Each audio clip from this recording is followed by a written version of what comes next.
Nicki Minaj has been sued for assault by a tour employee who claims she attacked him backstage. But as of this morning, an arrest warrant was reportedly denied for the star, leading to more questions about what really happened. It's the newest in a string of controversies for the rapper, who has been widely criticized for her marriage to Kenneth Petty, as well as her beef with Megan Thee Stallion, and supporting her brother in court while he was being charged with child.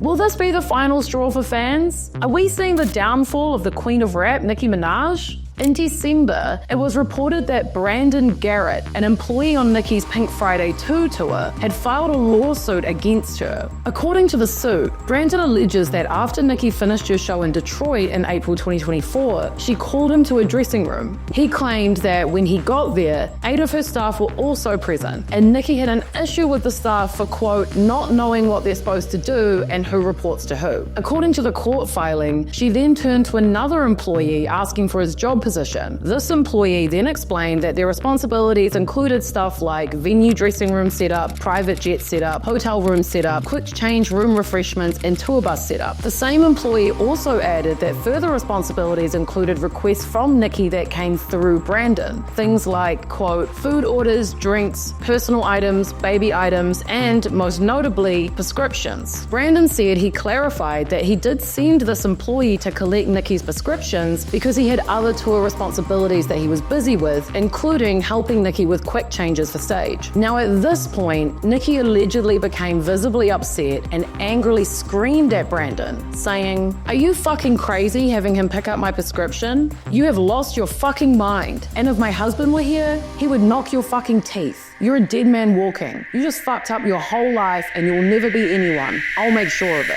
The lawsuit then claims that Nicki turned her anger to the other employee, the one who had picked up her prescriptions, yelling and asking him when he picked them up and, quote, what exact prescriptions they were. Brandon and the other employee struggled to find the information requested, and the other employee then offered Nicki his phone to look through the messages herself. Brandon then claims Nicki got very close to his face and continued to yell at him. According to the suit, what happened next was violence. Quote, at this point, Minaj open-handedly struck Garrett on the right side of his face, causing his head to swing backwards as his hat flew off his head. He also alleges that Nicki struck him on his right wrist, making him drop the documents he was holding, and that his wrist was throbbing. Brandon was then kicked out of the room, and he went and locked himself in a bathroom for hours. He received a notification on his phone, letting him know that he would not be on the tour bus with them to the next stop in Chicago, leaving him stranded in Detroit. I can think of a lot of better places to be stranded, if I'm being honest. But luckily, Brandon was able to get an Uber to the airport, and he immediately got in touch with the Detroit Police Department to ask about filing a report. Since he had already booked a flight, he spoke to police in Chicago, where he requested a police escort to accompany him to his hotel as he, quote, feared for his safety and did not know if his belongings had been removed or tampered with. The suit also stated that Brandon was fearful and traumatized. According to Variety, Brandon did end up filing a report in Detroit, and he's seeking damages for battery, assault, and infliction of emotional distress. However, Nicki Minaj's lawyer, Judd Birdstein, denied the allegations and also said no complaint was ever filed. He said, at this time, no complaint has been served upon Mrs. Petty, and therefore we are unaware of the specific allegations. However, if the lawsuit is as reported by TMZ, it is completely false and frivolous. We are confident that the matter brought by this ex-assistant will be resolved swiftly in Mrs. Petty's favor. So crazy to hear Nicki Minaj referred to as Mrs. Petty. I think it kind of suits her. I actually think it's kind of a slay. Like, Mrs. Petty, don't mess with me. Anyway, the story took a turn today though, after it's now been reported that Nicki Minaj has not been arrested, and the Wayne County Prosecutor's Office reviewed the allegations but determined there was insufficient evidence to support the claim, leading them to deny a warrant for Nicki's arrest. So, now what? Well, one of the big questions is, of course, did she do it? But another is why she was allegedly so worked up about prescriptions in the first place. Back in May of 2024, Nicki was arrested in Amsterdam on drug charges, forcing her to cancel a gig at Manchester's Co-op Live Arena, to the upset and rage of fans who were already there waiting at the venue. At the time, she shared videos of her arrest where this very polite Dutch man tries to explain why they want to go through her bags. The police officer told me we have to offload all the luggage and to search everything Okay. of your luggage.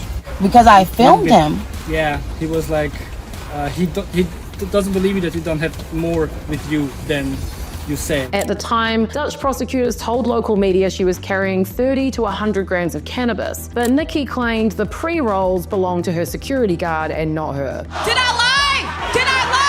She did end up only having to pay a fine and was allowed to continue traveling, so not a huge deal in the end, but it does raise some questions about Nicki Minaj's drug use. She's been open in the past about her struggles with addiction, especially in regards to the prescription drug Percocet, which she was originally given for menstrual cramps but quickly became addicted to. She said in 2023, "No one told me that this was a narcotic and this was addictive. Luckily, I was able to ground myself, but once an addict, always an addict. I feel like if you've ever experienced addiction to anything, which I have, you always have to think twice and 3 times about the choices that you make." Fans are wondering if Nicki has possibly fallen back into old habits and if the alleged lawsuit has any truth to it. You know, like it's not unreasonable to question which prescription drugs she was so concerned about. It's not all bad news for Nicki Minaj though, like she has not been arrested, and her latest album Pink Friday 2 debuted at #1 on the US Billboard 200 last year, making her the first female rapper in history to have 3 albums debut at #1. And she's also weathered storms like this before and just